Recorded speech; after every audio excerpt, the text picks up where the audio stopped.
గడిచిన కాలమంతా మీ కృపచేత మమ్మల్ని అందరినీ కాచి కాపాడి ఉంటున్నారు. అయ్యా, ఆసుపత్రిలో ఉన్నటువంటి మీ పిల్లలకి కూడా తగిన నెమ్మదిని మీరు దయచేసి ఉంటున్నారు. అందుని బట్టి మీకు స్తోత్రములు తెలియజేస్తూ ఉన్నాం. తండ్రి, ఇక మీ గురించి ఏమని చెప్పుదుము, ఎన్నని చెప్పుదుము, ఎంతగా చెప్పుదుము, ఎంత చెప్పినా తక్కువే తండ్రి. అయినా మాకున్నటువంటి భాషతోటి, మాకున్నటువంటి స్వరముతోటి శక్యమైన మేరకి సాధ్యమైనంత చోట మీరే ఉన్నవారు, అయినవారు, సత్యవంతులు, సజీవులు, సమస్త శక్తిమంతులు,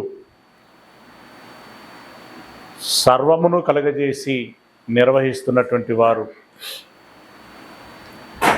మాకు జన్మనిచ్చారు, ఆయువు పోశారు, ఇప్పటి వరకు ఆదుకుంటూ వస్తున్నారు. మీరే మా ఆధారం, మీరే మా దిక్కు మొక్కు. దేవా, అపారమైనటువంటి విశ్వాసము మీ పట్ల కలిగి ఉన్నాం. అయితే ఎంత కలిగి ఉన్నాము అనేటువంటిది మీకు మాత్రమే తెలుసు. మా విశ్వాసములో, మా జీవన విధానములలో లోపమేమైనా ఉన్నట్లయితే దయచేసి లోపాలను తొలగించుకొని సంపూర్ణమైనటువంటి విశ్వాసంతో, సంపూర్ణమైనటువంటి పరిశుద్ధతతోటి, సంపూర్ణమైనటువంటి శక్తి లోపం లేనటువంటి క్రియలతోటి మిమ్మల్ని మెప్పించగలిగేటువంటి బిడ్డలముగా ఉండులాగున ఎత్తి పట్టుకోమని వేడుకుంటున్నాం. దేవా, మార్గములో ఎవరైనా ఉన్నట్లయితే క్షేమంగా నడిపించండి. మీ సన్నిధిలో కూర్చున్నటువంటి మమ్మల్ని ఆశీర్వదించండి. తండ్రి, మీ మాటలను ధ్యానిస్తూ ఉంటుండగా విషయాన్ని సవివరంగా అర్థం చేయించగలిగేటువంటి ఓర్పును, నేర్పును, జ్ఞానాన్ని నాకు దయచేయండి. సమయోచితమైనటువంటి, సందర్భోచితమైనటువంటి జ్ఞానాన్ని అనుగ్రహించండి. అలాగే మీ పిల్లలు వినటకును, ఆలకించుటకును, గ్రహించుటకును కావలసినటువంటి సమర్థతను మీరు దయచేయమని వేడుకుంటున్నాం. మంచి మనస్సులను అనుగ్రహించమని వేడుకుంటున్నాం. పరిశుద్ధాత్మీక తోడు మా అందరికీ ఉంచుమని మీ ప్రియకుమారుడు, మా ప్రభువునైనటువంటి క్రీస్తు యేసుల వారి మహిమగల శక్తిగల నామమున ప్రార్థించి విన్నపించుకుంటున్నాము పరమ తండ్రి. ఆమేన్. ప్రభునామమున ప్రియులైన మీ అందరికీ పేరు పేరున శుభాభివందనములు తెలియచేస్తున్నాను.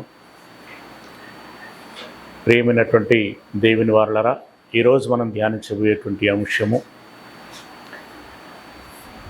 దేవుడు మనుషులందరిలో కొందరినే నిర్ణయించి, ఏర్పరిచి, పిలిచి,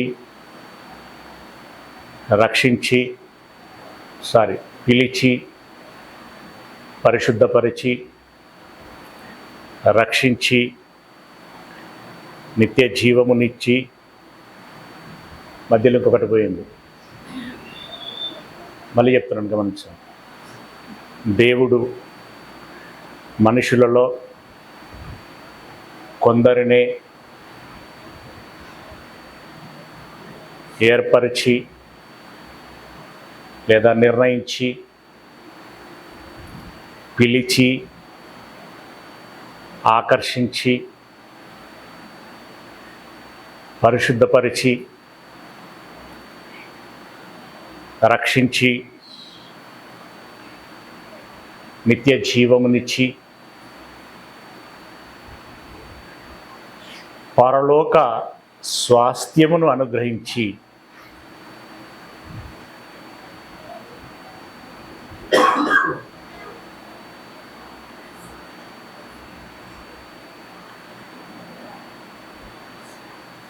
ఎందుకు పక్షపాతము చూపుచున్నాడు?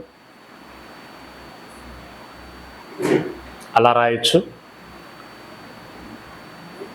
ఇక్కడ చిన్న మీరు కరెక్షన్ చేసుకోవచ్చు. ఏంటంటే కొందరినే అన్న చోట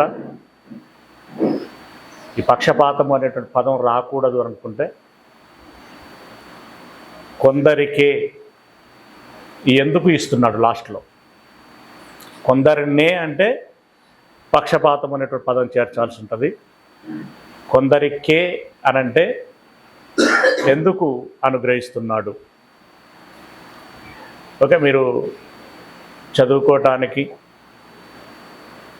ఎవరికైనా చెప్పటానికైనా కే అనేటువంటి పదంతో ఉచ్చరించుకుంటూనే బాగుంటుంది. అర్థమైందా? ఇది టైటిల్. నిజం, యాక్చువల్గా ఇది ప్రశ్న మాదిరిగా ఉంది, కానీ నాకెందుకో ఇందులో ఏ ఒక్కటి తీసేసినా కూడా టైటిల్కి న్యాయం జరగదేమో అనిపించింది. ఇది కేవలం మన అవగాహన కోసం పెట్టుకుంటున్నటువంటి టైటిల్.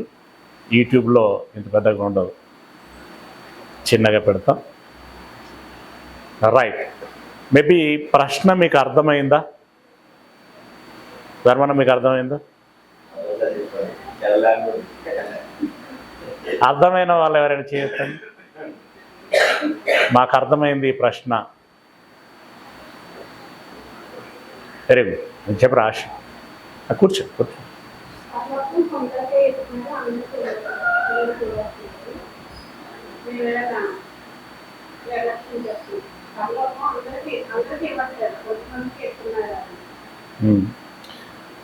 కొంచెం దగ్గరలో అంటే మోస్ట్లీ ఉన్న 70%. ఇక్కడ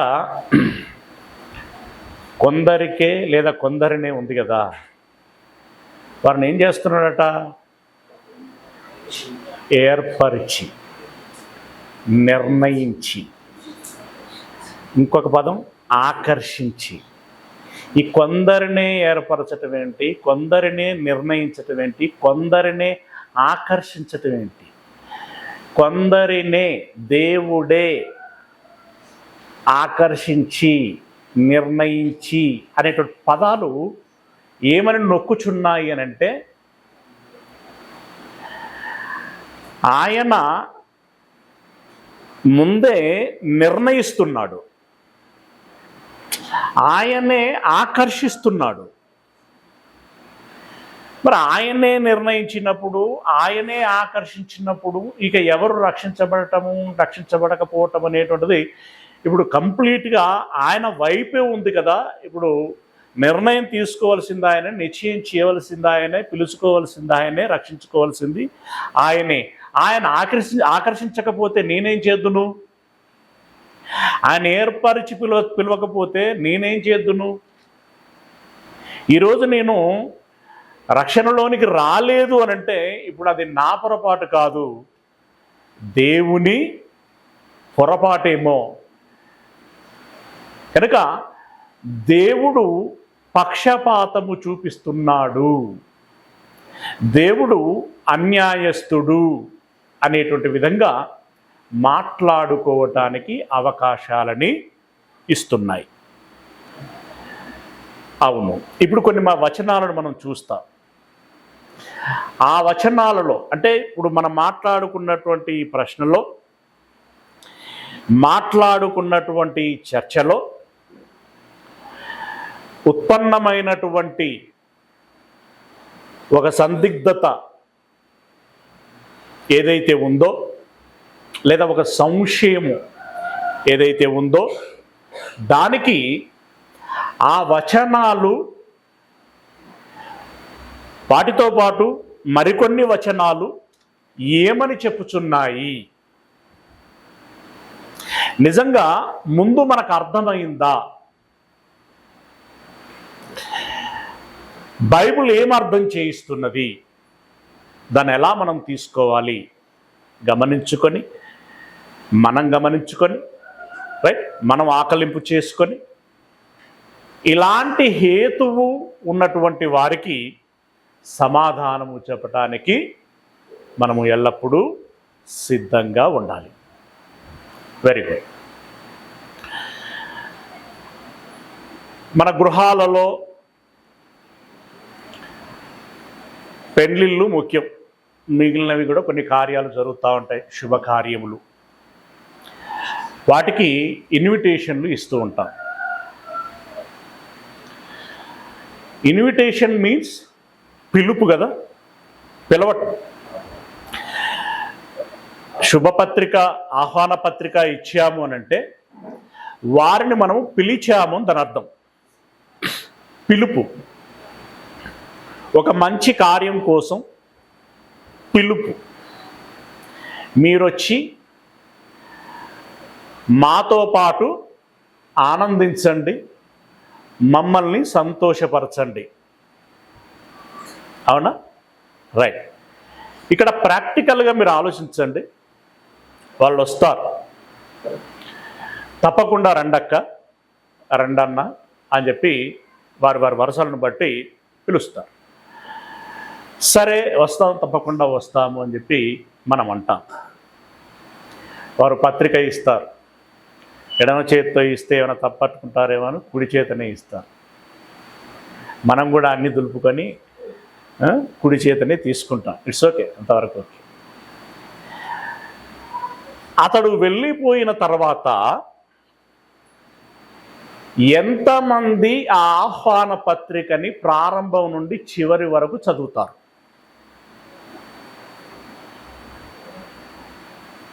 రియాలిటీ చెప్పాలి మీరు.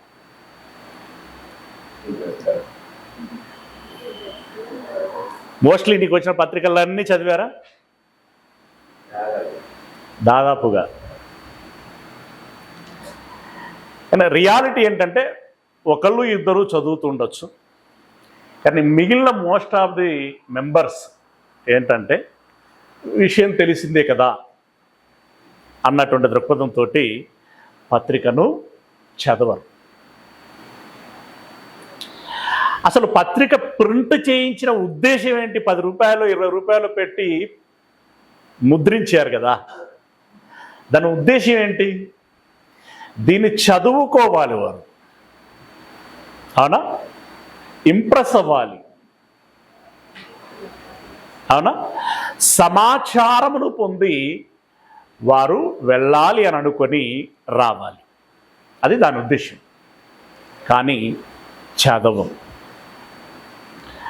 ఆహ్వాన పత్రికని మనం చదవం.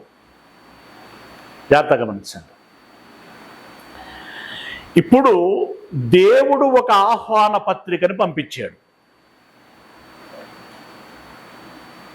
దాని పేరు హోలీ బైబిల్.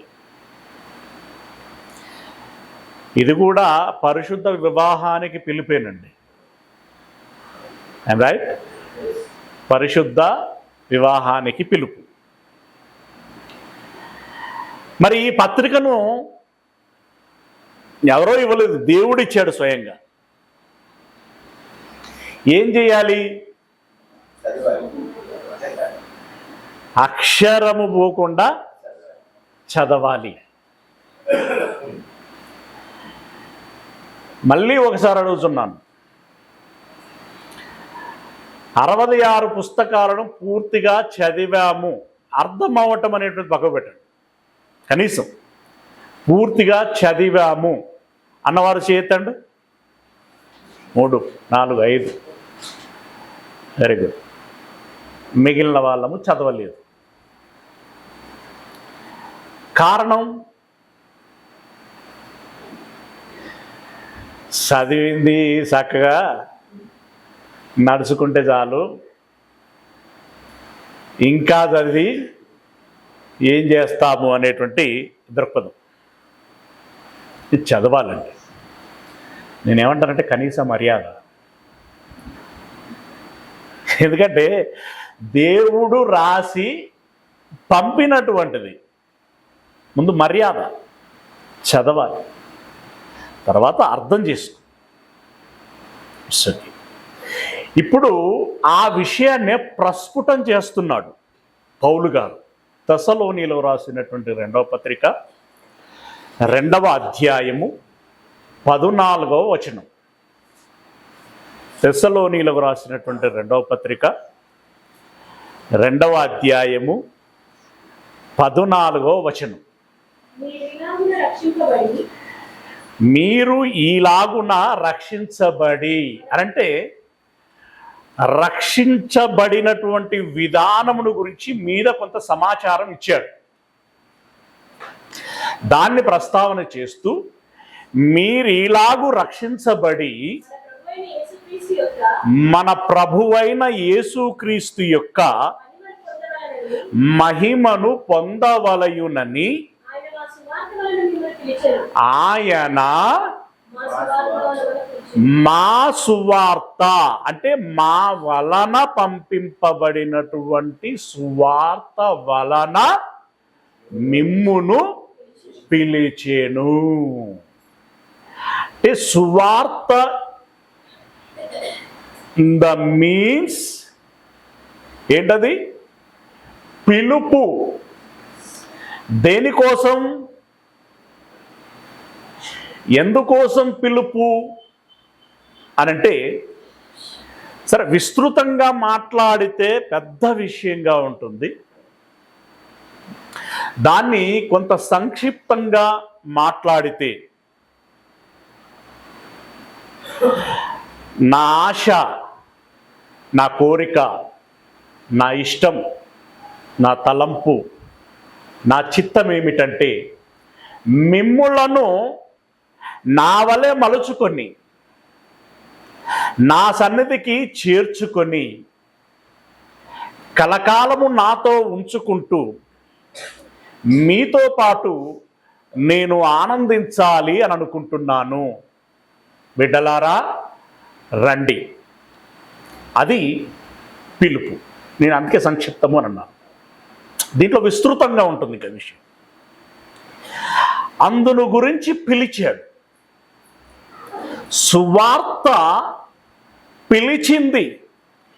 ఎందుకు అనంటే ఇగో ఇందుకోసం. ఆ పిలుపు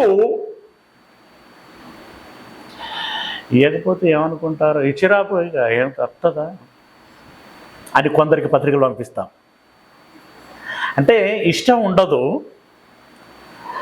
వాళ్ళు వస్తే లేని కంప ముందర పెడతారు, లేని గొడవలు చేస్తారు, అంత ఆగమాగం చేస్తారు. వాళ్ళని పిలవకపోతేనే మంచిదయ్యా, కానీ పిలవకపోతే మళ్ళా ఇంకో మాట వస్తుందేమో,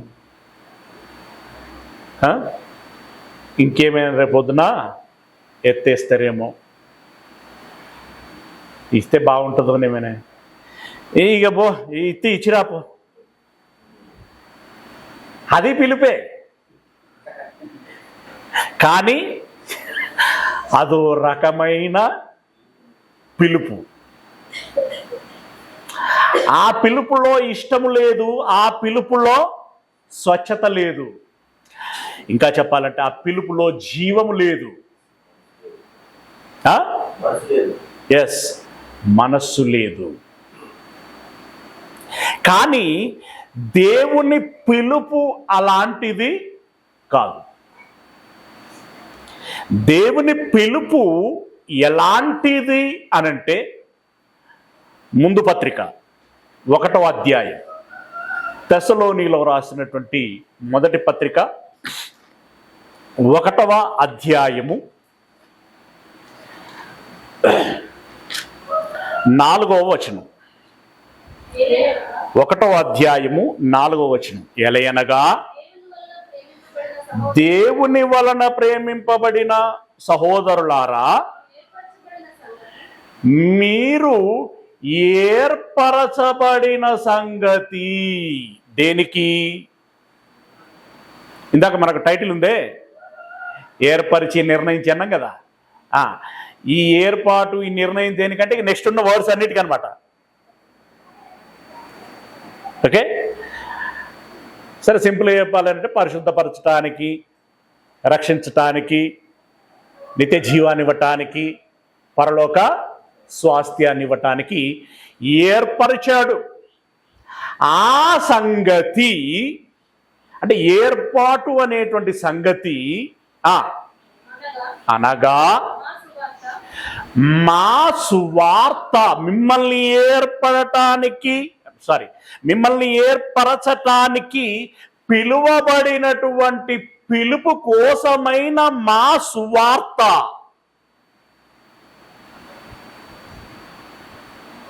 ఓకే, అర్థమవుతుంది అనుకుంటున్నాను. అంటే నేను మాట్లాడే మాటలు కొంచెం తార్కికంగా ఉంటున్నాయి, సింపుల్గానే మాట్లాడతా. మా సువార్త వలన మిమ్మల్ని పిలిచి,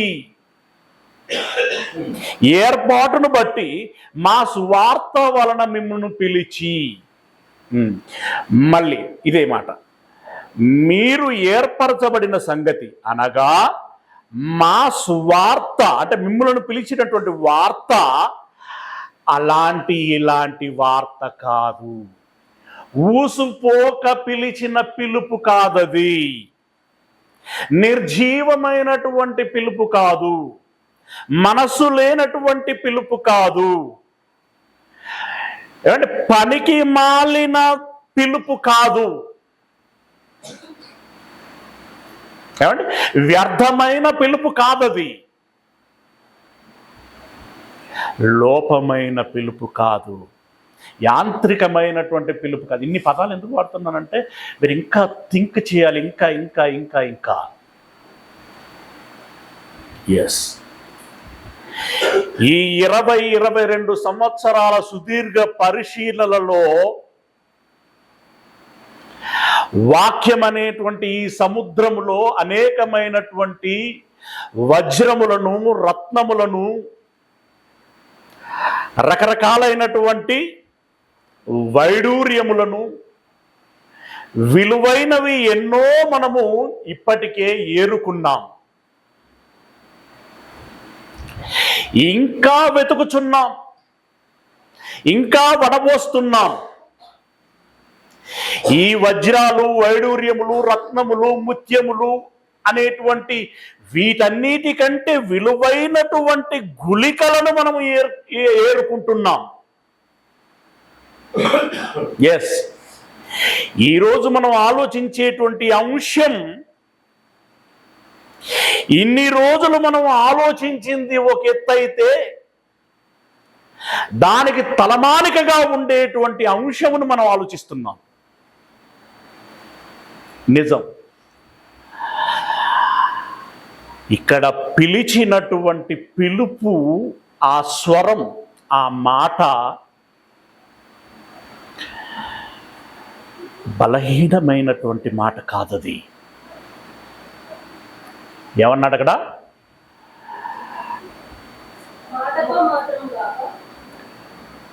ఆ సువార్త మాటతో మాత్రము గాక, అంటే కేవలం మాట కాదు, అందులో ఊరికే ఓన్లీ మాట లేదు. సమస్త జనులారా నా యొద్దకు రండి, ఇదిగో దేవుడు మిమ్మల్ని పిలుస్తున్నాడు, మీరు దేవుని యొద్దకు రండి, దేవుణ్ణి నమ్మండి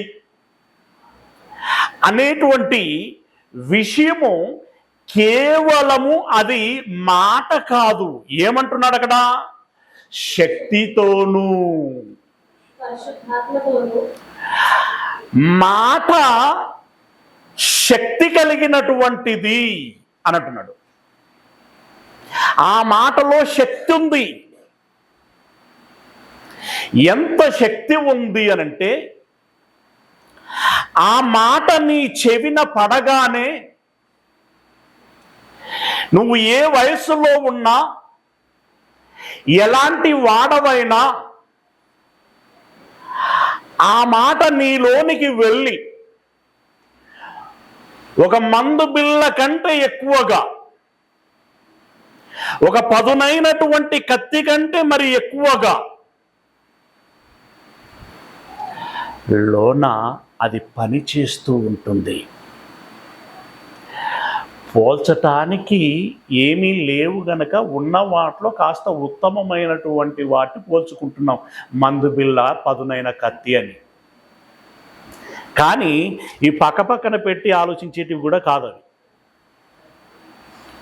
అంత శక్తి కలిగినటువంటిది వాక్యము. ఎముకలో ఉన్నటువంటి మూలుగలలోనికి వెళ్ళి ఏం చేస్తున్నదట? అక్కడ వెతుకుతున్నదట. దేన్ని? కుళ్ళు, కుట్ర, కుతంత్రం, మోసం, ద్రోహం, తప్పులు, పాపాలు, రకరకాలైన పాపాలు అనంటే ఇంకా వీళ్ళు ఎంతో మాట్లాడుకోవచ్చు. అబద్ధాలు, హత్యలు, అత్యాచారాలు, ఇలాంటి మనస్సు ఎక్కడెక్కడ ఏమి ఉంది అని చెప్పి అది నలుమూలలా వెతుకుచున్నది. ఇది కత్తులతో చేసే సర్జరీ కాదది. కత్తులతో శరీరం కుళ్ళిపోతే తీయొచ్చు, అవునా? కత్తులతో అయ్యేటువంటి పని కాదది.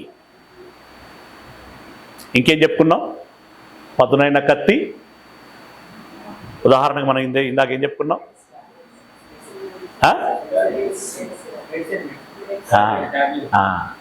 టాబ్లెట్ ఏం చేస్తుంది? అది టాబ్లెట్ ఏం చేస్తుంది? నీ శరీరములో నీ ఫంక్షన్లు ఏవైనా పొరపాటుగా ఉంటున్నట్లయితే వాటిని బ్యాలెన్స్ చేయటానికి ప్రయత్నం చేస్తాయి. అంతేగాని నీ మనస్సును, అంటే నీలో ఉన్నటువంటి దోషాలు, నీలో ఉన్నటువంటి తప్పుడు ఆలోచనలు, వక్రపు ఆలోచనలని గుర్తించి ఇదిగో ఇది తప్పు, ఇది ఉండకూడదు అని దానిని తొలగించి సరిచేసి పరిశుద్ధపరిచేంత శక్తి మందులకి లేదు. అది దేనికి ఉన్నది అనంటే శక్తి కలిగిన దేవుని జీవపు మాటకు ఉంది. ఎస్, ఆ జీవపు మాటకు ఉన్నది గనుకనే చరిత్రలో దైవ సన్నిధిలోనికి వచ్చినటువంటి వారిని మనం చూస్తున్నట్లయితే ఆశ్చర్యం వేస్తూ ఉంటుంది, ఆశ్చర్యం కలుగుతూ ఉంటుంది. ఆ మాటలో శక్తి ఉంది. లేకపోతే చేపలు పట్టుకుంటూ ఈ పూట పట్టుకుంటే గాని రాత్రికి కుటుంబము భోజనం చేయదు అని తెలిసినటువంటి ఒక పేతురు లాంటి, యోహాను లాంటి, ఆంద్రేయ లాంటి, యాకోబు లాంటి వాళ్ళు సమస్తమును విడిచిపెట్టి మారుమాట మాట్లాడకుండా యేసునే వెంబడించటం ఏంటండి?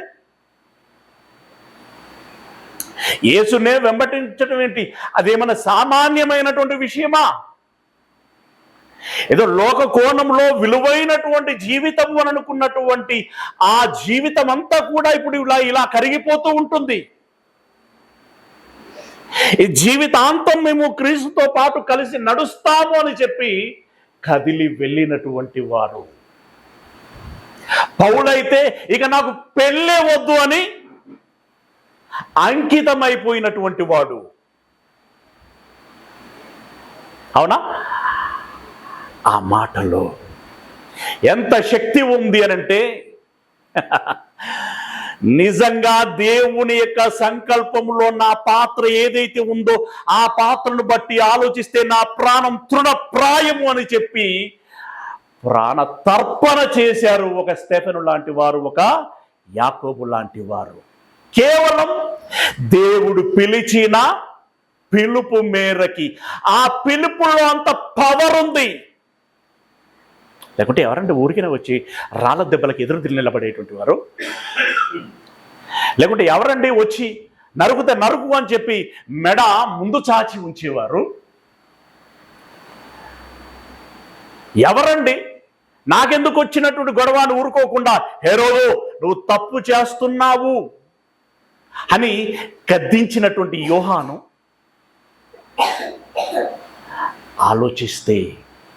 ఆలోచిస్తే ఆ మాటలో శక్తి ఉంది.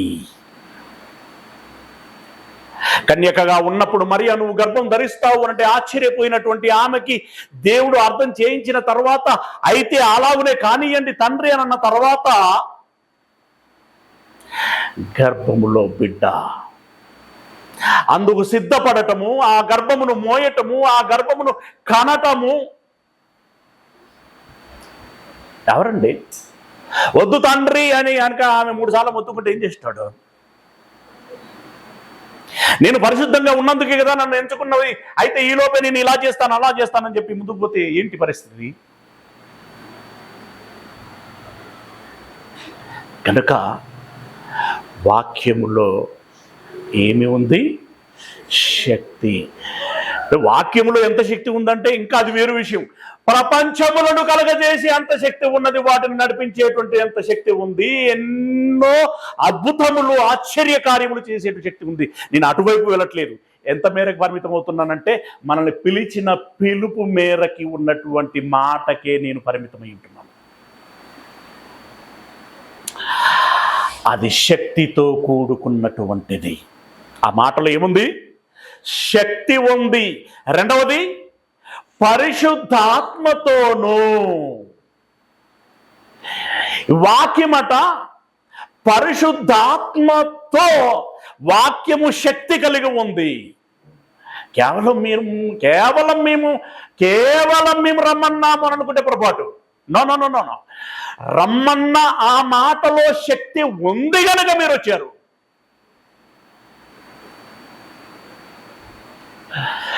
లేకుంటే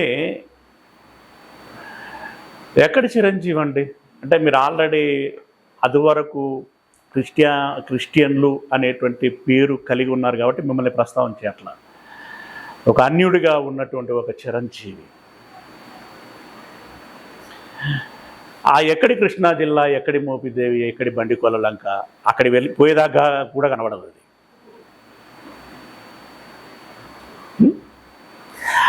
అలాంటి బండికోళ్ళ లంకలో పుట్టి పెరిగిన నిష్ఠ గరిష్ట కలిగినటువంటి ఒక విశ్వాసానికి కేంద్రమైనటువంటి ఆ కుటుంబములో పుట్టినటువంటి ఆ బిడ్డ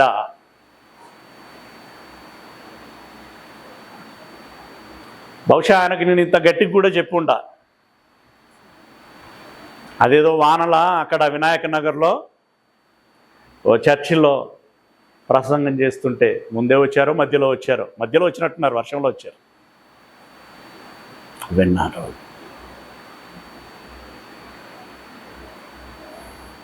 మాట్లాడారు, వెళ్ళొచ్చాడు. ఇక్కడికి సురారం వచ్చాడు. మళ్ళీ సంతోష్కి ఫోన్ చేసి సురారంలో అంటే ఆయన ఉద్దేశం ఏంటంటే, నేను అనుకుంటున్నా మనం ఇక్కడి నుంచి అక్కడి దాకా వెళ్ళడం కంటే అన్ననే ఇక్కడికి రంపిస్తే నేను విన్నట్టుగా ఉంటుంది, ఇంకొంతమందికి వినిపించినట్టుగా ఉంటుంది అని అనుకున్నాడేమో. అన్న ఇక్కడ క్లాసులు పెడితే వస్తాడా అని అన్నాడట. ఏంది ఇప్పుడు మీరు ఆలోచించండి. Once upon a time me position కూడా అలా ఉంటుంది. ఇప్పుడు శ్యామన్న కూడా క్లాసులు పెట్టించినోడి, ఆశ కూడా క్లాసులు పెట్టించింది కదా. రైట్? మీ ఎక్స్పీరియన్స్లో మీకు అలాగే ఉంటుంది, అవునా?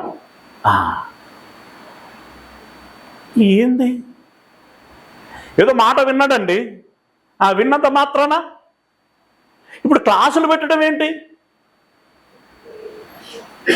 ఆయనకు వచ్చేదే అప్పుడు 1000 రూపాయలు, 1500 రూపాయలు, మేబీ అంతే ఉంది, 1500 ఎంతో చిల్లర. దాంట్లో రమేష్ అన్నకు వస్తే 3 పూటల మేపాలే, వీలైతే పుష్పుల్ ట్రైన్కి సరిపోయే ఒక టికెట్ పైసలన్నా ఇవ్వాలి. అసలు చూడండి పవర్ చూడండి. ఆయనకి పెద్ద పాఠాలు కుప్పలు కుప్పలుగా వినలే, జస్ట్ సింగిల్ లెసన్.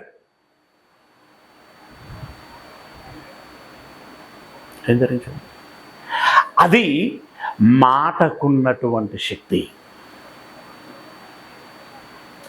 ఆ మాట ఇంత దూరము ఇంత కాలము ప్రయాణం చేయిస్తున్నది.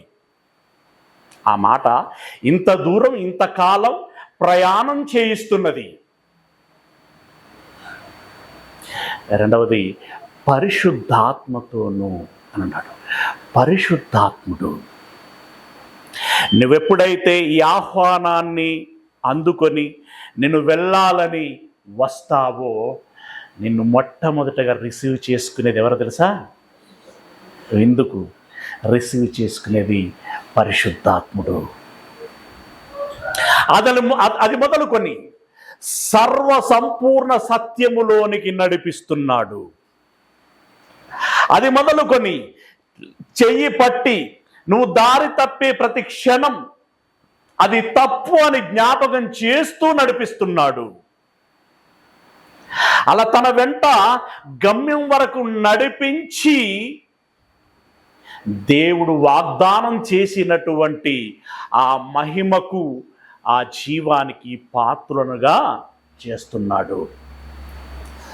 అలా పరిశుద్ధాత్మ నడిపించినట్టుగా నడవగలిగినటువంటి వారు ఒకప్పుడు దేవుని పిల్లలే అయినా ఆ దేవుడు మా దేవుడు నా తండ్రి అని పిలిచేటువంటి అధికారమును అవకాశమును కోల్పోయినటువంటి ఆ పిల్లలకి మరలా బహుధైర్యముగా తలెత్తుకొని సగర్వంగా దేవుడు నా తండ్రి, నేను దేవుని బిడ్డను అని చెప్పుకోగలిగేటువంటి గొప్ప అవకాశాన్ని ఇస్తున్నాడు. రొమ్ము విరిచి చెప్పుకోగలిగేటువంటి విధంగా. నీ దగ్గరికి వచ్చినటువంటి వాక్యం మామూలుది కాదు. అది శక్తితో వచ్చింది, అది పరిశుద్ధాత్మతో వచ్చింది. మరొక వాడు చదివే వాళ్ళ కొంచెం అటెన్షన్గా ఉండాలి. ఏమన్నాడు? పరిశుద్ధాత్మతోను సంపూర్ణ నిశ్చయతతోనూ మీ యొద్దకు వచ్చి ఉన్నదని ఆ సంగతి మాకు బాగా తెలియను. ఎందుకంటే వీఆర్ ఎక్స్పీరియన్స్డ్ పర్సన్స్. మేము అనుభవించినటువంటి వారం. మేబీ నా సాక్ష్యం కూడా ఎప్పుడన్నా ఏదైనా సందర్భంలో మీకు చెప్పి ఉంటాను. రాత్రి 9 గంటల వరకు చర్చోపచర్చలు, ఆర్గ్యుమెంట్లు, తర్కాలు, ప్రశ్నలు, సమాధానాలు, ఒడికి ఒడికి ఒడికి ఒడికి ముచ్చెమటలు పట్టి అయితే ఇది కదా అని తీర్మానం చేసి ఎప్పుడు 9 గంటలకు పద అనగానే వాళ్ళకి వెళ్ళాలని ఉన్నది. కానీ ఈ రాత్రి 9 గంటలకి ఎక్కడికైనా వెళ్దాం? ఆ పల్లెటూళ్ళలో ఉండేటువంటి చెరువులు, అక్కడ ఉన్నట్టు నేనున్నటువంటి ఆ ప్రదేశంలో ఉన్నటువంటి చెరువులు లొట్టపీసు చెట్లతోటి, మురికి తుమ్మలతోటి, ఏమండి అసలు దానికి దరెక్కడున్నదో తెలియదు, ఎక్కడ దిగాలో తెలియదు, ఎక్కడ ఎక్కాలో తెలియదు. నిజంగా మీకు తెలుసో తెలియదో హానెస్ట్గా చెప్తున్నాను, అంటే నిజము చెబుతున్నాను, సరి అయినటువంటి ప్లాట్ఫామ్ లేదండి మేము దిగిన దగ్గర. చెట్లు ఉన్నాయి, ఆ చెట్లను ఇట్లా పాపి అందులో బాప్తిసం తీసుకోవడం జరిగింది. చెరువే, బట్ ఆ రాత్రి ఆ చెట్లను ఇట్లా పాపి అందులో బాప్తిసం తీసుకోవడం జరిగింది. ఎందుకు అంత ఆతృత? తెల్లారి తీసుకోవచ్చు కదా. నో, తెల్లారి తీసుకోవటానికి వీలదు. ఇంత తెలిసిన తర్వాత తెల్లారి తీసుకుంటే ఇంకేమైనా ఉందా? ఆ వాక్యము నన్ను ఎగేసింది, ఆ వాక్యం నన్ను రేపింది, ఆ వాక్యం నన్ను పొడిచింది, ఆ వాక్యం నన్ను ప్రోత్సహించింది, ఆ వాక్యం నన్ను నడిపించింది, ఆ వాక్యం బాప్తిసము ఇప్పించింది. ఆ వాక్యం ఇప్పటి వరకు ఈ రకమైనటువంటి యాత్ర చేయిస్తున్నది. అది వాక్యానికి ఉన్నటువంటి శక్తి. అట్లా మీ వ్యక్తిగత అందరి అనుభవాలు ఆ విధంగానే ఉంటాయి. మీ గురించి నాకు కొంత తెలుసు, మీ గురించి మీకు బాగా తెలుసు, అవునా? ఇది శక్తితోటి పరిశుద్ధాత్మతోటైతే ఇంకోటి ఏమన్నాడు? సంపూర్ణ నిశ్చయము. సంపూర్ణ నిశ్చయము ఏంటది? మిమ్మల్ని ఏర్పాటు చేసినటువంటి సంగతి వెరీ కాన్ఫిడెన్షియల్గా ఏర్పాటు చేయడం జరిగింది. ఏదో కానీ చేసేరా, ఎవరినో ఒకరిని సెలెక్ట్ చేసేరా అని చెప్పి సెలెక్ట్ చేసినటువంటిది కాదు అది. సెలెక్ట్ చేసిన తర్వాత ఇప్పుడు చూడండి, పెళ్లి సంబంధాలు చూసినాం అనుకోండి, మనం ఒకటి అనుకుంటాం, తేడా కొడుతుంది. ఎవరైనా ఏమనుకుంటాం? మంచోళ్ళు కావాలని అబ్బాయినా అమ్మాయినా అనుకుంటారు. 5 కేసుల్లో 4 కేసులు తేడానే. 5 కేసులలో 5 అందామా 10 అందామా? 5 కేసులలో 4 కేసులు తేడానే. నా అనుభవంతో చెప్తున్నాం. ఆ తేడా అయిన తర్వాత ఏమనుకుంటాం? అసలు సెలెక్ట్ చేసుకోవాల్సింది కాకుండే, ఇదే మనం మొగ్గేది కాకుండే, ఈ పెళ్ళి ఒప్పుకునేది కాకుండే, చేసుకునేది కాకుండే, ఇక కాకుండా అయినా నువ్వు అనుభవించాల్సిందే, అవునా? యాత్ర చేయాల్సిందే. అంటే ఇప్పుడు మనకు రిగ్రెట్ వస్తుంది. అక్కడ తప్పు చేశామనేటువంటి ఒక భావన మనలో కలుగుతుంది.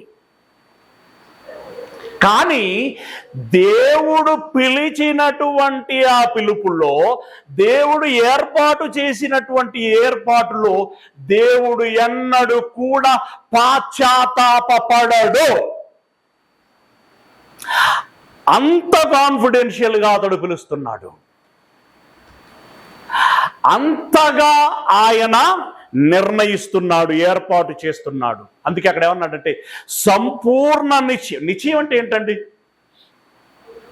అంటే మీరు ఆలోచించుకుని ఒక నిర్ణయానికి వచ్చి మాకు చెప్పండి అని అంటాం ఏదన్నా విషయం.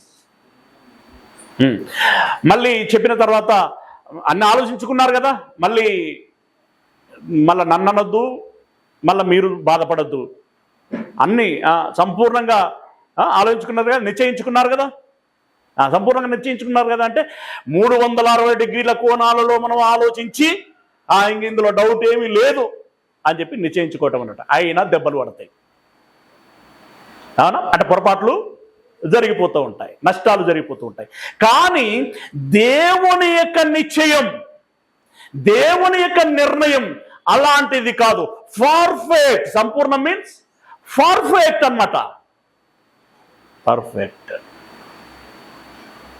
సంపూర్ణ నిశ్చయముతో మిమ్మును పిలిచామనేటువంటి సంగతి మేము బాగా ఎరుగుతాము. అది దేవుని మాటలో, దేవుని పిలుపులో ఉన్నటువంటి విషయం. ఇక టైటిల్ యొక్క సెంట్రిఫికేషన్ ఏదైతే ఉందో అది ఇప్పుడు మనం బాగా ఆలోచించాలి. ఇదంతా ఓకే, మీలో ఒక అటెన్షన్ కోసం. ఇప్పుడు విషయాన్ని చూడండి. ఇప్పుడు మీరు చెప్పాలి కూడా, మీరు చెప్పాలి. రోమపత్రిక 8వ అధ్యాయము 28వ వచనము నుండి, రోమపత్రిక 8వ అధ్యాయము 28వ వచనము నుండి, దేవుణ్ణి ప్రేమించు వారికి. ఏమంటే ఒకరి పట్ల ప్రేమ ఊరికేనే రాదు. దాని వెనకాల మన ఆలోచన ఎంతో ఉంటుంది. ఓకేనా? దేవుడు లోకమును ఎంతో ప్రేమించాడు, అందులో మనమున్నాం, మనల్ని ఎంతో ప్రేమించాడు. దాన్ని కొలవ తరము కాదు. అయితే ఇప్పుడు మనము ప్రేమిస్తున్నామా? అందరూ అని అనట్లా, ఇక్కడున్న మనం దేవుణ్ణి ప్రేమిస్తున్నాం. సరే, ఎందుకు ప్రేమిస్తున్నాం, ఎలా ప్రేమిస్తున్నాం అనేటువంటి ఆ సబ్జెక్ట్ అంతా మీరు అర్థం చేసుకోగలరు. తర్వాత అనగా ఆయన సంకల్పము చొప్పున పిలువబడిన వారికి అని అన్నాడు. ఆయన సంకల్పము చొప్పున పిలువబడిన వారికి. ఆయన సంకల్పములో ఎంతమందిని పిలవాలనుకున్నాడు? క్యాజువల్గా చెప్పండి. ఆయన ఎంతమందిని పిలవాలనుకున్నాడు? వెరీ గుడ్, అందరినీ పిలవాలనుకున్నాడు. కానీ ఇంకా ముందుకెళ్దాం. సంకల్పము చొప్పున పిలువబడిన వారికి మేలు కలుగుటకై సమస్తమును సమకూడి జరుగుచున్నవని ఎరుగుదుము. పిలువబడినటువంటి వారికి సమస్తము సమకూర్చబడి జరుగుచున్న, అంత బాగే జరుగుతున్నది వాళ్ళకి. ఏం బాగా జరుగుతున్నదయ్యా? నమ్ముకున్న కాంచెలి విశ్వాస జీవితంలో నేను చక్కగా నడవాలని తీర్మానం చేసుకున్న కాంచెలి అసలు సమస్యలు స్టార్ట్ అయినాయి. అదే బిడ్డ, అది కూడా నీకు సమకూర్చబడిందే. అది కూడా సమకూర్చబడిందే. మళ్ళీ అన్ని ఎగ్జాంపుల్స్ ఇవ్వాల్సిన అవసరం లేదు మీకు. పోయిపోయే బంగారాన్ని అగ్నిలో వేస్తున్నారు. ఏంది? నా బంగారాన్ని అగ్నిలో వేస్తున్నారు, నా బంగారాన్ని అగ్నిలో వేస్తున్నారంటే, నువ్వు కొనుక్కొచ్చుకున్న బంగారం అవసరానికి ఇస్తే ఆయన ఏం చేస్తున్నాడు? నీ కళ్ళ ముందే అగ్నిలో వేస్తున్నాడు. నా బంగారాన్ని అగ్నిలో వేస్తున్నాడు, నా బంగారాన్ని అగ్నిలో వేస్తున్నాడు అంటే ఏమమ్మా నువ్వు ఎందుకు ఏడుతున్నావు? నీ బంగారం అగ్నిలో వేస్తేనేనమ్మా నీకు కావాల్సిన మెరుపు వస్తుంది, నీకు కావాల్సిన డిజైన్ వస్తుంది. మేలైనా కీడైనా మనకు సమకూర్చబడుచున్నాయి. తర్వాత ఎందుకనగా తన కుమారుడు అనేక సహోదరులలో జ్యేష్ఠుడగునట్లు దేవుడు ఎవరిని ముందుగా ఎరిగేనో వారు తన కుమారునితో సారూప్యము గల వారగుటకు వారిని ముందుగా నిర్ణయించెను. ఈ సెంటెన్స్ ఇప్పుడు ఇది ఏదైతే ఉన్నదో ఇది ఇంపార్టెంట్, అండర్లైన్ చేసుకోవాల్సిన వర్డ్స్. యేసయ్యతో సారూప్యము గల వారగుటకట అంటే యేసయ్య వలె మహిమను ధరించుకోగలిగేటువంటి విధంగా, యేసయ్య జయించినట్లుగా మనము జయించి ఆ మహిమను పొందుకునేటువంటి విధంగా, యేసయ్య పునరుత్థానుడైనటువంటి విధంగా మనం పునరుత్థానమయ్యేటువంటి విధంగా, యేసయ్య జయించి సింహాసనమునందు ఆసీనుడైనట్లుగా మనమును ఆసీనులమయ్యేటువంటి విధంగా, యేసు పరలోకములో ఉన్నట్లుగా మనమును ఉండున్నట్లుగా సారూప్యత. ఇంకా చెప్పాలంటే యేసయ్య ప్రేమామయుడు, కరుణామయుడు, దయామయుడు, కృపామయుడు, సో క్యారెక్టర్స్ ఏవైతే ఉన్నాయో అలాంటి గుణగణములు వచ్చేటువంటి వారి విధముగా ఇవన్నీ కలిగి ఉండాలి అనేటువంటి ఉద్దేశంతో ఏం చేశాడట? ఈ సెంటెన్స్ అంతట్లో కూడా 2 పదాలు ఉన్నాయి. ఒకటి ఏంటంటే దేవుడు ఎవరిని ముందుగా ఎరిగేనో.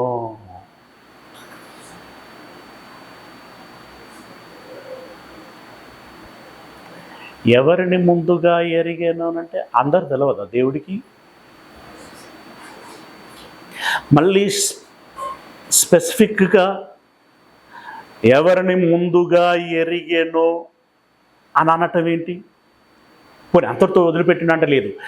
ఎరిగిన వారిని యేసయ్యతో సమరూపంలోనికి వచ్చేటువంటి విధంగా, సారూప్యతలోనికి వచ్చేటువంటి విధంగా ఏం చేశాడట? నిర్ణయించేశాడు. ఏర్పాటు ఆయనది, నిర్ణయము ఆయనది. ఇంకా దాన్ని కొంచెం బాగా అర్థం చేయించేటువంటి ప్రయత్నం చేస్తున్నాడు. గమనించండి. దేవుడు ఎవరిని ముందుగా ఎరిగినో వారు తన కుమారునితో సారూప్యం గలవారగుటకు వారిని ముందుగా నిర్ణయించెను. ఎవరిని ఎరిగాడో వారిని నిర్ణయించాడు. మరియు ఎవరిని ముందుగా నిర్ణయించెనో వారిని పిలిచెను.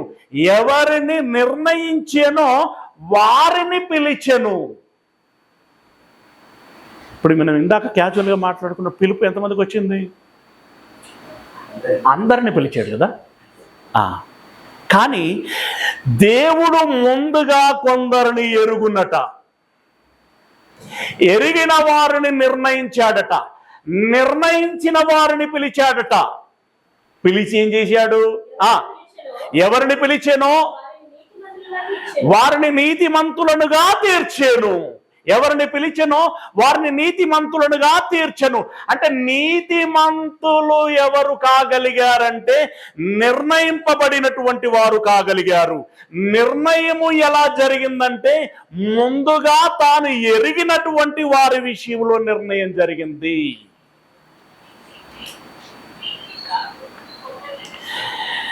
మీకు అర్థం కావాలి మోస్ట్లీ, కానీ అర్థం కాక ఉండటానికి కూడా అవకాశం ఉంది.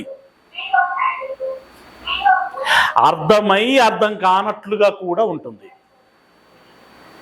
అయితే ఇది అర్థం కావటానికి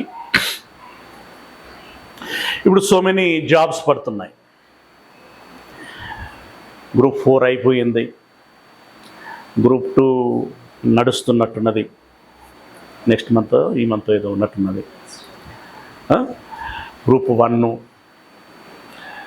ఇక సెంట్రల్లో జరిగేటివి సెంట్రల్ జరుగుతున్నాయి. డిఎస్సి ఏదో ఉన్నట్టున్నది. ఇలా రకరకాలు. వీటికి గవర్నమెంట్ ఏం చేస్తుంది? నోటిఫికేషన్ ఇష్యూ చేస్తుంది. నోటిఫికేషన్ మీన్స్ ఇదిగో ఇన్ని ఉద్యోగాలు ఇస్తున్నాము, కావాలనుకున్న వారు రండి, అంతేనా? అదేనారా అర్థం? మౌనిక, మనం టర్మినాలజీ రకరకాలుగా వాడచ్చు, బట్ సెంట్రల్ మీనింగ్ ఏంటి? ఇన్ని ఉద్యోగాలు ఇస్తున్నాం, కావాలనుకున్న వారు రండి, పిలుపు, పిలిచేస్తారు. ఉద్యోగాలు ఎన్ని ఉంటాయి? మామూలుగా చెప్పుకుందాం, 1000 ఉద్యోగాలు ఉంటాయి. అరే ఉద్యోగం ఇస్తారట అని ఇప్పుడు ఎంతమంది వస్తారు? అంటే ఎంతమంది అప్లై చేసుకుంటారు? లక్షలు, అంతేనా? పోస్టులు ఎన్ని? 1000, అప్లికేషన్లు ఎన్ని? లక్షలు. అయితే ఈ నోటిఫికేషన్ ఇచ్చిన వాళ్ళకు లక్షలు అప్లై చేసుకున్నారు, కానీ లక్షల మందికి రావు.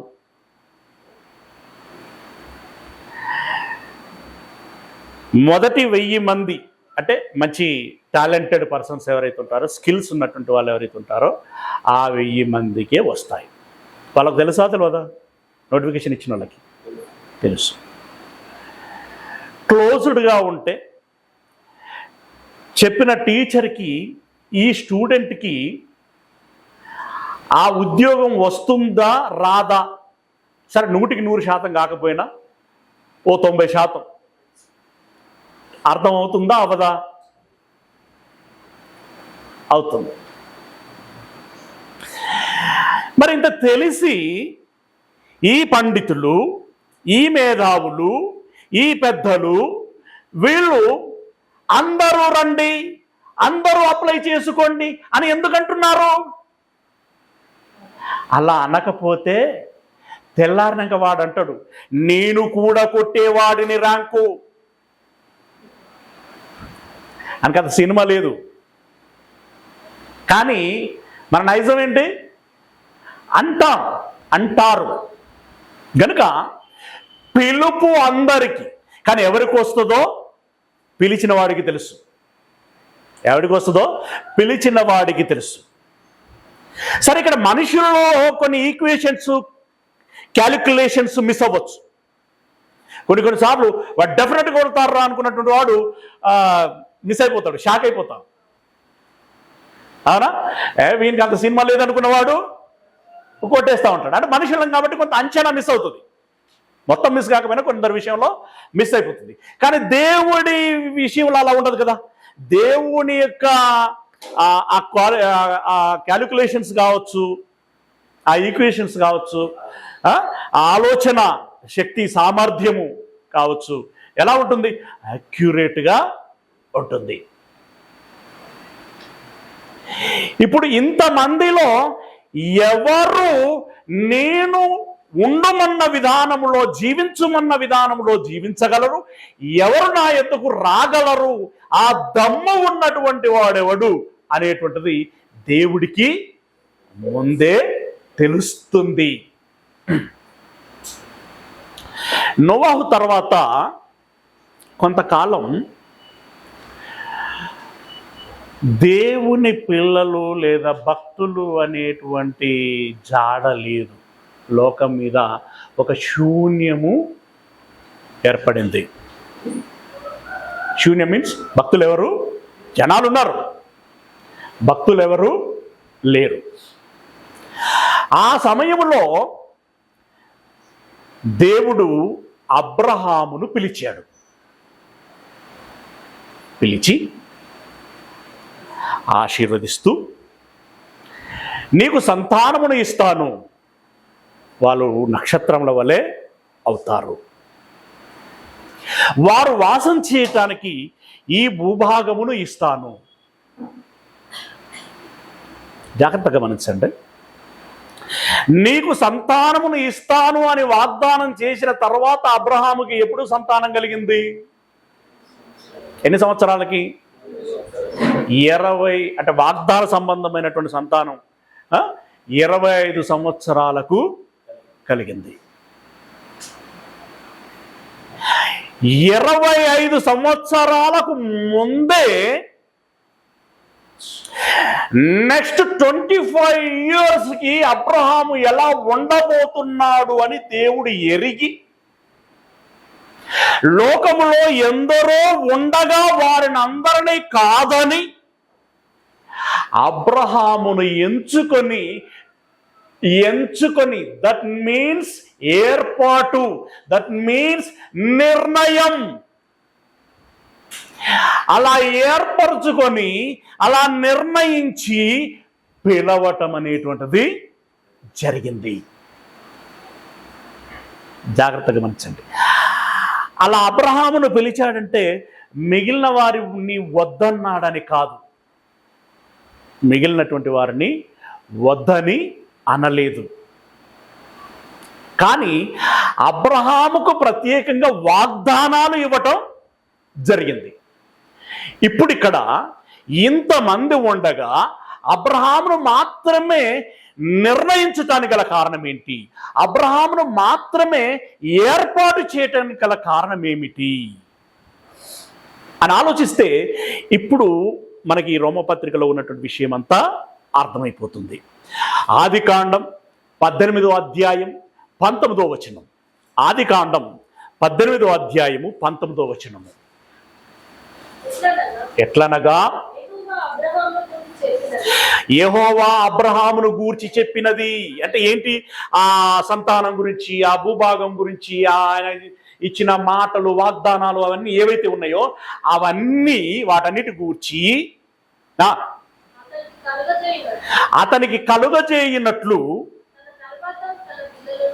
తన తర్వాత తన పిల్లలను, తన ఇంటి వారును నీతి న్యాయములు జరిగించుచు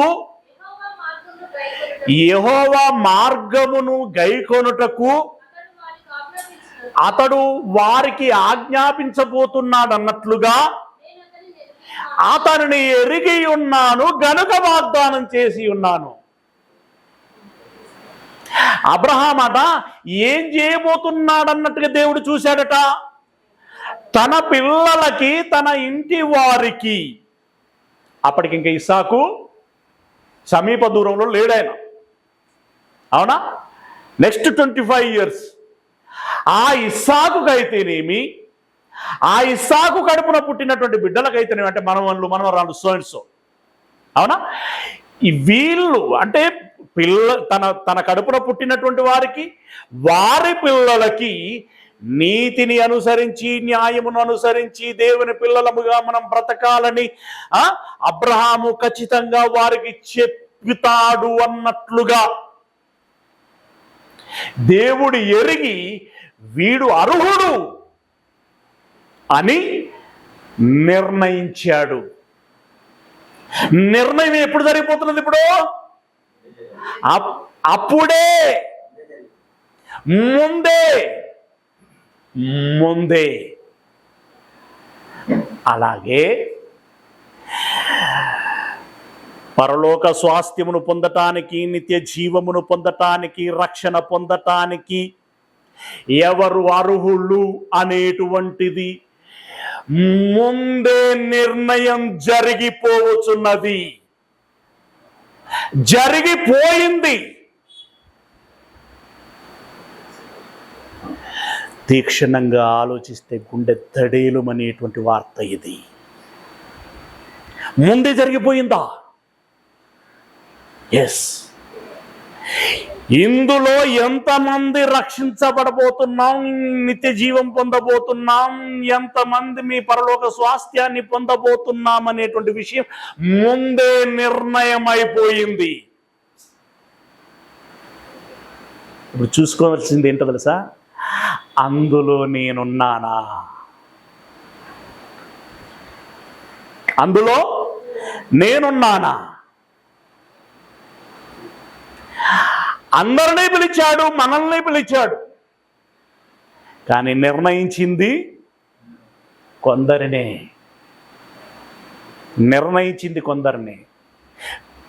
ఆ నిర్ణయించి పిలిచి నీతిమంతులుగా తీరుస్తున్నది కొందరినే. ప్రియా దేవుని వారలారా, ఇప్పుడు మనం ఆలోచించుకోవాల్సింది, ఆ కొందరిలో నేను ఉన్నానా? దేవుడు నిర్ణయించాలంటే, దేవుడు ఏర్పాటు చేయాలంటే ఏ క్వాలిటీ ఉండాలి, ఏ పరిపూర్ణత ఉండాలి, ఏ స్వచ్ఛత ఉండాలి, ఏ పరిశుద్ధత ఉండాలి, ఏ మన కమిట్మెంట్ ఏ తీవ్ర స్థాయిలో ఉండాలి. అబ్రహామును పిలిచాడు, అతడు ఎలాంటి వాడుగా ఉండేవాడు. మోషేను పిలిచాడు, అతడు ఎలాంటి వాడుగా ఉండేవాడు. యేసయ్యను, ఒక పేతురును, ఒక పౌలును, ఒక మరియను, ఇలా వీరినందరిని పిలిచాడు కదా. వారు ఏ క్వాలిటీతో ఉండేటువంటి వారు, ఏ క్వాలిటీ థింకింగ్ వాళ్ళకు ఉండేటువంటిది, ఏ క్వాలిటీ నడత, ఆ లైఫ్ అనేటువంటిది వాళ్ళు ఉండింది.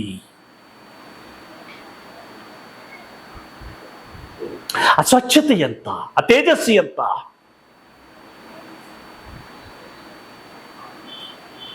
ప్యూరిటీ అని అంటూ ఉంటాడు కదా, ఆ ప్యూరిటీ ఎంత, అది నాలో ఉన్నదా? ఉంటే ఆ నిర్ణయంలో నువ్వు ఉన్నావని ఫిక్స్ అయిపోవచ్చు,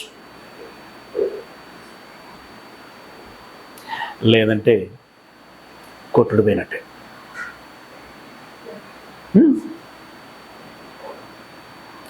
దిస్ ఈజ్ ట్రూ. రేపొద్దున జరగబోయేది అది. మరి అందరిని పిలిచిండు కదా అన్న, అందరిని పిలిచిండు కదా. పిలవాలి, పిలవకపోతే మళ్ళా వాడు కేసు ఎత్తాడు. అఫ్కోర్స్ ఆయన మీద ఇష్టడు ఎవడు, కానీ మనం మామూలుగా చెప్తున్నాం. అందుకే కేసు వేస్తాడంటే వేయలే, ఆదం వేయలే. జడ్జి మీద జడ్జిని ఒక జడ్జి మీద జడ్జికి కంప్లైంట్ చేశాడు ఆయన. కుర్చీలో ఆ న్యాయాధిపతిగా కూర్చున్నది ఆయన, కేసు వేసింది ఆయన మీదనే. అర్థమైందా? ఆదం చేసింది అదే కదా. మత్తయి సువార్త 22వ అధ్యాయము 14వ వచనం. మత్తయి సువార్త 22వ అధ్యాయము 14వ వచనం. పిలువబడిన వారు అనేకులు. ఓకే, మన అందరి చేతుల బైబిల్లో ఉందో అందరం పిలువబడ్డాం అనమాట. బైబిల్ లేని వాళ్ళు కూడా పిలువబడిన వారే సుమా. పిలువబడిన వారు అనేకులు. ఈవెన్ దో వాళ్ళు అందులో అన్యులు కూడా ఉన్నారు. పిలువబడిన వారు. ఇప్పుడు చాలా మంది ఏమనుకుంటారంటే ఈ వచనాన్ని అందరిని అన్యులను కూడా పిలిచారు, అయితే వాళ్ళు రాలేదు, మేము వచ్చామంటే మేము ఏర్పరచబడిన వారు అని అనుకుంటున్నారు. నో,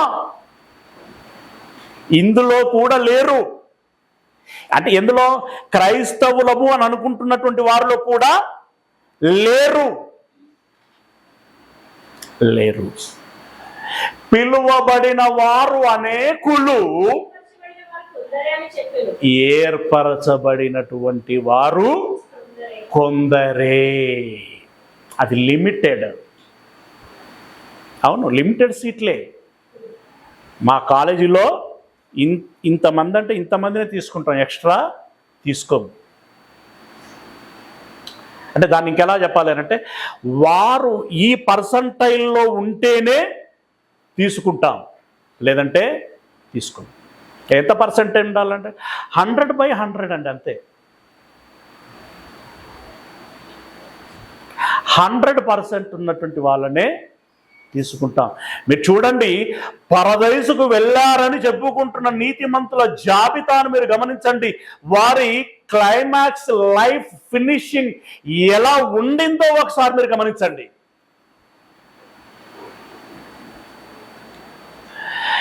నీవు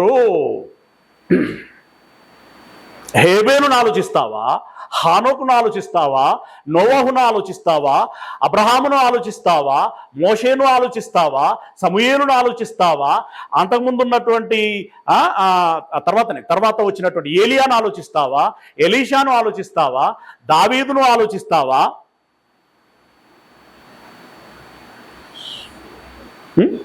సంఖ్యలతో బంధింపబడినటువంటి అబ్రహామును ఆలోచిస్తావా? ఇక స్టెఫెను గురించి మాట్లాడుకున్నాం, యాకోబును గురించి మాట్లాడుకున్నాం, పౌలు గురించి ఆలోచిస్తావా? ఎవరిని గురించి ఆలోచిస్తావు? వారిని నువ్వు భూతద్దం పెట్టి చూడు. వాళ్ళ మనస్సు ఎలాంటిదిగా మెచ్యూరిటీలోనికి వచ్చి ఉంది. వారు పరదేశులోనికి ఎత్తబడటానికి ముందు వాళ్ళ పిక్చర్ని చూడు.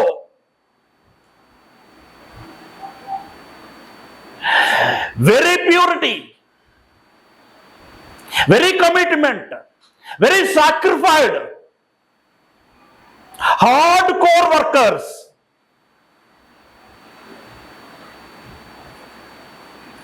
గీనను కూడా దేవుడు సెలెక్ట్ చేసుకున్నాడా అనే విధానంలో ఎవరు ఉండరు. పెద్దలు వాళ్ళెవరు ఉండరు. అంత గొప్పగా అది మనలో ఉంటే, అలా మనం ఉంటే మనం ఏర్పరచబడిన వారము అని అనుకొని కొంచెం సంతోషంగా, సంతృప్తిగా, నెమ్మదిగా ఉండొచ్చు. అమ్మయ్య, ఐఎమ్ సేఫ్. కష్టంగా ఉంది కదా,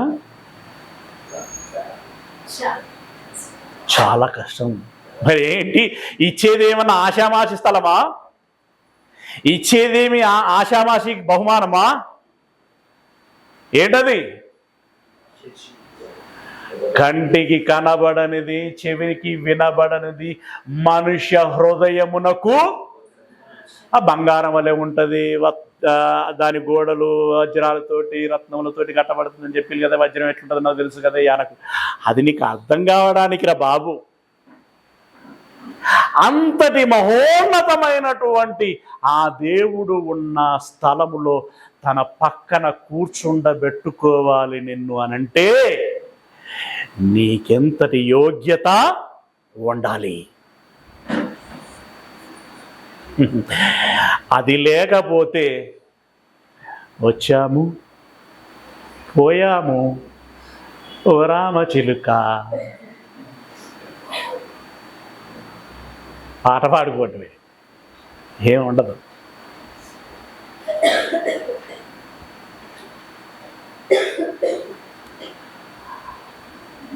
అంత ఖచ్చితత్వంతో కూడుకున్నటువంటిదే క్రైస్తవ్యం. అతడు క్రైస్తవుడు, ఆమె క్రైస్తవురా. మిగతా వాళ్ళంతా క్రైస్తవురాళ్ళు అనబడుచున్నటువంటి వారు, లేదా క్రైస్తవులు అనబడుచున్నటువంటి వారు. ఇక మరొక విషయం, మీ అందరికీ కొంతమందికి అనుభవం ఉంటుంది, ఇప్పటి పిల్లలకు కొంచెం తక్కువ. అప్పటి మన పాతకాల రేడియోలలో ఒక మ్యాగ్నెట్ ఉండేది. ఆ రేడియో మూలపడ్డ తర్వాత దాన్ని కింద పడుతున్నాం మీద పడుతున్నాం ముక్కలయ్యి మనకు దొరికేటి. దాన్ని తీసుకుపోయి ఏం చేసేటోళ్ళం, దుబ్బలేసి తిటి అని జీవక బాగా ఆడుకుందట, నవ్వుతుంది. దాని ఇట్లా లేపి ఎన్నైతే అంటుకొని వేలాడబడుతుంటాయో వాటి చూసి ఒక పట్టరాని సంతోషం. అవునా? ఈ దుబ్బలో వేసిన తర్వాత అందులో ఎన్నో ఉన్నాయి రేణువులు, అవన్నీ పట్టుకోలేదు దాన్ని, అవన్నీ అతుక్కోలేదు దానికి, కొన్నే హత్తుకున్నాయి. ఈ మ్యాగ్నెట్ ఏం చేసింది, అన్నిటినీ పట్టుకోలేదు, కొన్నిటినే పట్టుకున్నది. ఆ కొన్ని ఎలాంటివి, మనం మామూలుగా రఫ్ చెప్పుకోవాలంటే ఇనుప ముక్కలు కదా, ఇనుప రేణువులు అవి. అవునా? అంటే ఇనుప రేణువులు అంటే ఏంటి, ఆ ఎలక్ట్రానిక్స్ ఉన్నటువంటి ఒక సిస్టమ్ మిగిలినటువంటి వాటికి భిన్నంగా ఉన్నది. ఒక చెక్క ముక్కలో ఉండేటువంటి ఎలక్ట్రానిక్స్ డిజైన్ వేరు, ఒక కాగితం ముక్కలో ఉన్నటువంటి ఎలక్ట్రానిక్స్ యొక్క డిజైన్ వేరు, ఇలా ఇంకా ఎన్నో ఉంటాయి, వాటి డిజైన్ వేరు. కానీ ఈ ఇనుము ఏదైతే ఉందో వీటి డిజైన్ డిఫరెంట్. ఈ డిజైన్ ఈ మ్యాగ్నెట్కి నచ్చింది, ఈ డిజైన్ వాటిని ఆకర్షించగలిగింది. ఇప్పుడు ఏర్పాటు ఎలా జరుగుతున్నదో చూడండి. ఈ డిజైన్ను బట్టి అందరినీ పిలిచాడు, కానీ అందరినీ సంకల్లోకి, అంటే పరలోక విషయం చెప్తున్నాను, అందరినీ రండిరా అని చెప్పి సంకల్లోకి తీసుకోలేదు.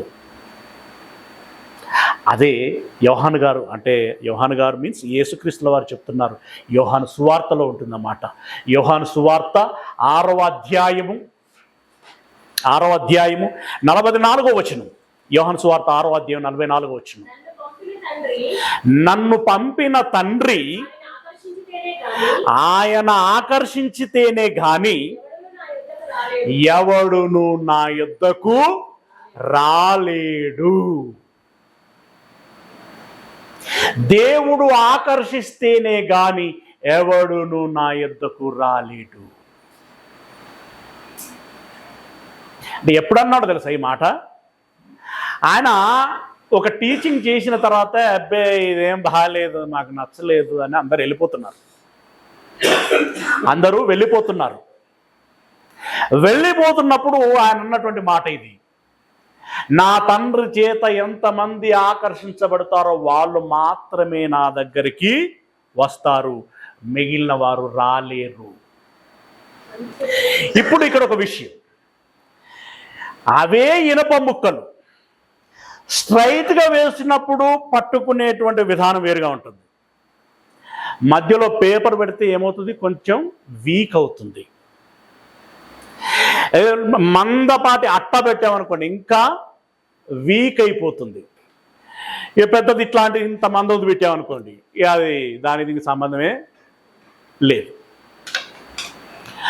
అందరూ వస్తారు, కానీ కనెక్షన్ ఎంతమంది అవుతారు? దేవునితో. ఎస్, వచ్చి కూర్చున్న తర్వాత దేవుడి స్వరము వినబడుచున్నప్పుడు ఈ మనస్సును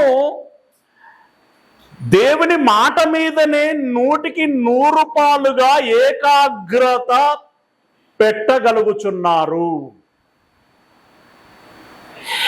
ఇక్కడ వాక్య స్వరము వినబడుచున్నప్పుడు ఇంటి దగ్గరి సంగతులు జ్ఞాపకం వస్తున్నటువంటి వారు ఎంతమంది?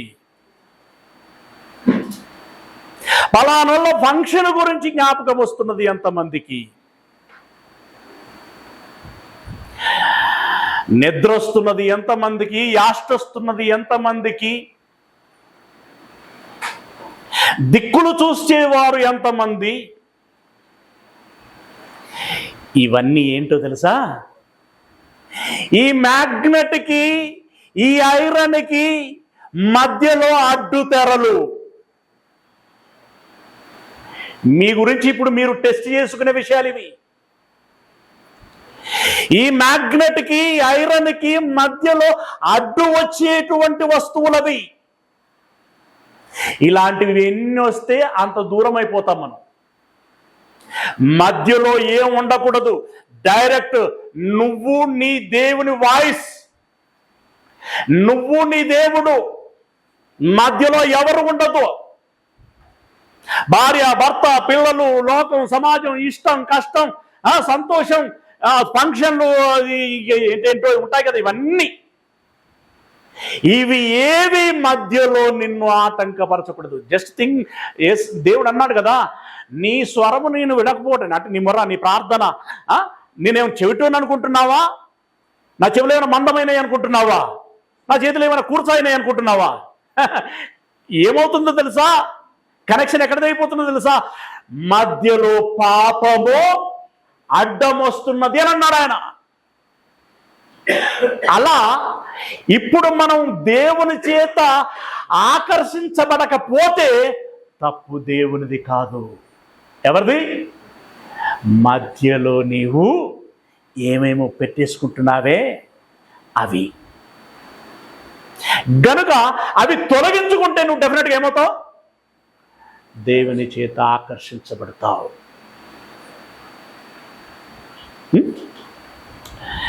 ఇంకా మస్తుగా ఉందండి, చాలా మంచిగా ఉంది. అన్న ఈ ఎపిసోడ్లు లెక్క చెబుతాడు ఏంది అని మీరు అనుకుంటారేమో. మిమ్మల్ని బట్టే నేను ఎపిసోడ్లు చేస్తున్నాను అనే విషయాన్ని మీరు మర్చిపోకూడదు. అర్థమైంది అనుకుంటున్నాను. అలాగని నేను ఇలా మొత్తం చెప్పకపోతే దేవుడు రేపొద్దున నన్ను బెత్తం పట్టుకొని అడుగుతాడు. నేను మొత్తం చెప్పాలి. ఓపిక ఉంటే ఈరోజే చెప్తాను మొత్తం, లేకపోతే వచ్చే వారం చెప్తా కొంత. మళ్ళీ ఒకసారి అడుగుతున్నా, ఏం చేద్దాం చెప్పండి? ఎందుకంటే నేను ఎప్పుడు నేను తప్పించుకోవాలి కూడా. నేను మిమ్మల్ని ఇబ్బంది పెట్టడం కాదు నా ఉద్దేశం. ఓకే, మిగిలినది వచ్చే వారం తెలుసుకునేటువంటి ప్రయత్నం చేద్దాం. God bless you.